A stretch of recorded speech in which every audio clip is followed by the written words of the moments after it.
Yon, nagbabalik po tayo dito sa Radyo Pilipinas. Kasama pa rin siyempre si Senator Trillanes at saka ang ating kaibigan, bagong dating si Sangkay Janjan. Magandang gabi po na sa inyong lahat. Alas 6 na, oh.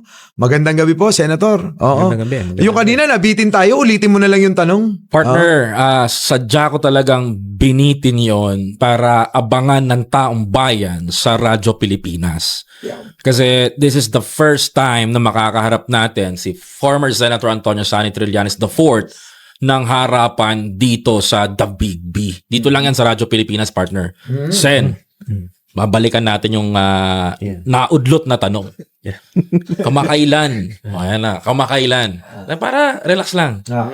Habang nagsasampangan ng kaso kay Senator Bongo at kay former President Duterte, nagkaroon ng press conference itong si Senator Go sa Senado at isa sa mga tumatak sa Pilipino ngayon na tanong ng taong bayan ito na, Sen, meron ka daw mga backer na kontraktor sa likod mo kaya ka daw kahul ng kahul. Yan ang binitawan niyang salita. Okay, ito. Diretsahan, hindi totoo yan. Okay, hindi totoo yan. Ngayon, kung totoong pera-pera lang naman ako, sana tinanggap ko na lang yung alok niya sa akin. Oy, magkano? Ayan, mabigat Sen, na. magkano? Okay, ito. First time to. Sino na? Binilang ko ito eh. Binilang ko kung ilang beses siya nagpadala ng emisaryo sa akin. So, 5 beses nag-approach. Pero, 4 na emisaryo. Yung isa umulit lang. So, yung isa na sa kanilang lahat, maliwanag yung mensahe. Magbibigay siya ng pera, kapalit na wag kong ituloy yung pagkaso sa kanya, hindi lang dito sa ombudsman, kung hindi dun sa ICC. So, yan yon. Ganyan yung mga emisaryo niya. Bigyan ko lang ng, basta't sabihin na nating, 10 digits. 10 figures. Ganun 100 million. 100 million. Ano lang yon? 9 lang yon. Billion. 9 Billion pala, sorry. So, Kasi Sen, kasi ang sinabi, Malaki yun, ha? ang sinabi, sky is the limit. hanggang 7 lang yung alam kong Sky is the limit yung yung offer. Tapos nireject ko kagad. Alam mo kahit yun na nga sinabi na Sagad na, gano'n. no? So napakaraming zero kako talagang pero sabi ko hindi. Sabi ko kung kilala mo ako, dapat di mo na nilapit yan. Ganon. So, tapos may isa ring negosyante, ganon din. Offer din, maliwanag, hindi na to generic, kung hindi specific number. So, malalaki talaga. Alam mo kung ganon lang, di ba? Bakit pa? Why go through all this trouble na pagbabantaan yung buhay mo, iaharas ka ng mga trolls, sisirain ka? Kung ganun lang, kung pera-pera din lang. Alam mo, nung panahon ni Duterte, buhay nga yung nakataya dun eh. Di ba? Tinitindigan sila. So, yun lang. Yun po yung... Sen, marami na yun Mukhang hanggang kabilang buhay, hindi na natin mauubos yun Oo. Hindi na. Pero kay Bongo, barya yun. Barya yun. Pero mababa yung Sobrang salin dami. niya, di ba? Magkano ba salin ni Bongo? 20 Sen. million? Parang ganun na ata. Well, Senator kailangan. Trillanes, Yeah. kasi parang first time po ata ito, kung if I'm not mistaken, no? First time ata ito ni-reveal na I don't know kung nasabi mo ito sa ibang media. Kanina. Kanina. Pero, dito ayun sa nga. inyo, first. Parang nakakagulat lang na pasabog to na inoferan ka ni Senator Bongo. Kailan nangyari yan? Simula last year, nung ipa-file ko yung mga kaso sa DOJ. Sa Freegate? Oo. Sa Freegate? Sa DOJ, tsaka no? sa, DOJ, oo. At that time, nagpaparamdam ka na magpa-file ka ng case Hindi, against... nag-press con ako noon or sa isang vlog din na mention ko na magpa-file ako ng case ganito. So, maghahanap yan ng mga mga kasi tao, mga nakadikit sa Hindi naman akin. kasi pwedeng rumekta sa inyo. Hindi Siya direkto. mismo. Oo. So, naghahanap siya ng mga nakadikit. So, ganun. Sinasabi yun, diretso. Na, Inoferan ka ng ganong kalaking pera? Ano ba, laki. billion ba yun? hindi, ito, Sky's the limit. sky's the limit ang sinabi. Ngayon, sabi ko, hindi ako ganon, ganyan. Tapos yun na nga.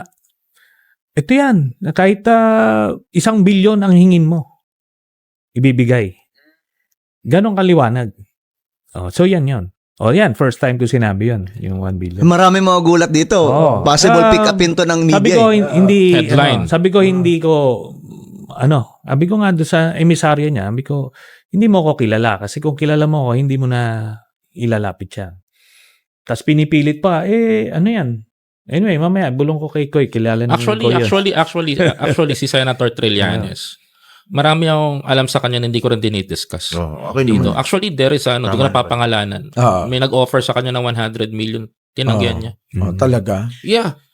Grabe yun, partner. Simula, nakita ko talaga nung habang ang daming totoo. Diyos ko, So, kilabutan ka. yun. So, ano na yan? Yun din, sa kanya din pinadaan yun.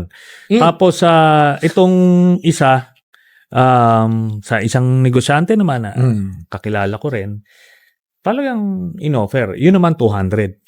Tumayo balahibo ko dun. 200 yun. 200. Magano ba? Oo. So, ako naman, sabi ko, pasensya na ho. Kasi talagang hindi ho tayo ganyan. Di ba ganun ang dito? Kaya naman, sabi ko nga, wala naman din sila masilip sa akin. 6 years sila nakapwesto di ba? Talagang gigil na gigil sila sa akin. Kung meron akong ganyang tendency, dapat Pero Sentry, pag ano na yun, pwede na kayo tumakbong presidente nun, 1 billion. May pang-kampanya na kayo nun. Sen, if I'm not mistaken, partner, naalala ko to, I think kay Christian Esguerra mo to nabanggit. Parang, yung kanina dun sa Yung frescon mo nun sa Yes. kay Christian Esguerra ka. Pero kasi, Sen, yung mga nangyayari ngayon, tila ba parang ngayon lang naliliwanagan yung mga tao. Dati sarado Tulad ng mga kasama natin 3 dito, sarado isip niyan Di ba? Ako lang ang nagpapamulat sa kanila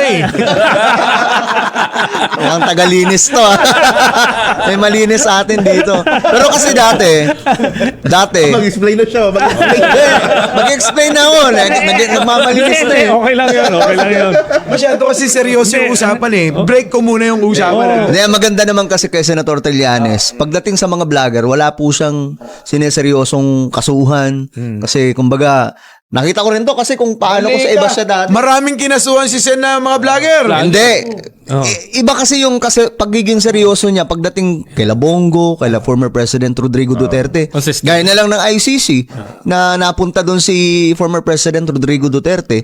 Yung iba, akala nila si PBBM, akala nila kung sinong nagpakulong. Pero ang totoo, nagpakulong. Hindi ba nila Dito. maano dito na si Senator Trillanes talaga yung mastermind doon, bakit nandun si former President Rodrigo Duterte? Correct. 2017, no, Senator? 2017 namin Diba? final. So ngayon, isa sa kinakalampag niya, itong si Senator Bongo. Ano pa po yung mga alam mo sa pamilya nila, lalo na sa Si LTC. kay Senator Bongo? Actually, Sangkay, makorek ko Magdalo Fartilis and Senator Antonio Sani Trillanes ang nag-file noong 2017 sa Network. Ano kami nun? 6 kami nun, yung mga kasama ko sa mga nakulong din kami, yung mga the same people. Yung magtatropa. Mga tropa, magkakaposa. Ayan.